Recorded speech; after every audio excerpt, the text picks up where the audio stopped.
L'objectiu d'aquest vídeo és fer la instal·lació d'un WordPress en un servidor LAMP. Partirem d'una instal·lació de servidor LAMP, en aquest cas una màquina Ubuntu, i la primera cosa que farem és anar a la pàgina web wordpress.org, que és on es troba el codi font. Buscarem directament un botó de color blau en aquest cas, que el que ens diu és Get WordPress. Farem clic i descarregarem la versió, en aquest cas la més actual és la 4.9.6. Descarreguem i una vegada oberta la carpeta el que farem serà descomprimir tots els arxius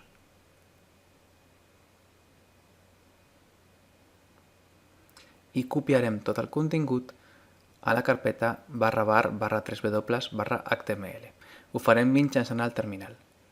Anirem a Herramientas, obrim un terminal i sense oblidar-nos de fer sudo farem una còpia de tot el contingut de manera recursiva a la carpeta /var/3w/html. Una vegada copiat podem revisar que tot està en ordre. Hem de tenir molta cura perquè tenim l'arxiu index.html, que és l'arxiu de la pàgina inicial, que l'hem d'esborrar, si no sempre arribarem a aquesta pàgina per defecte. I recordar també canviar el propietari de tots els arxius per l'usuari 3w-data. Una vegada fet, ja tenim tot en ordre, podem revisar que els permisos estan ben ficats i podrem anar a la pàgina localhost amb la que accedirem al WordPress. WordPress té una instal·lació automàtica que és molt interessant i molt senzilla. Triarem l'idioma i ara a continuació ens prepararà o ens dirà que li hem de donar la base de dades. Per tant, l'haurem de crear perquè encara no l'hem creada. Anirem a phpMyAdmin, que és un client web molt senzill per treballar amb MySQL, i l'objectiu és crear una base de dades per al WordPress. Ho farem fàcil, directament crearem un usuari que es dirà WordPress, crear un nou usuari, i li associarem una base de dades que es dirà igual amb tots els permisos. Direm WordPress, la màquina localhost, ficarem una contrasenya i, molt important, clicarem en crear una base de dades amb tots els permisos. Continuarem i, com es pot veure aquí en el codi SQL, ja està tot creat.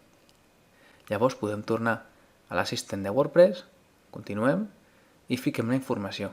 Fiquem que l'usuari també es diu WordPress, fiquem la contrasenya i podem continuar.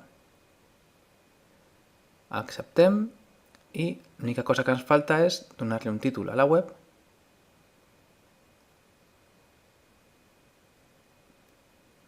i quedar-nos amb aquesta contrasenya.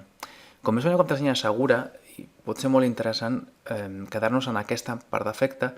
Llavors jo que faig és me creo un arxiu de text i enganxaré aquest password. I així m'asseguro que l'usuari té una password segura. També es pot descarregar un gestor de contrasenyes, que són molt interessants i molt vàlids. Llavors, una vegada que està, introduiré el meu correu electrònic i endavant.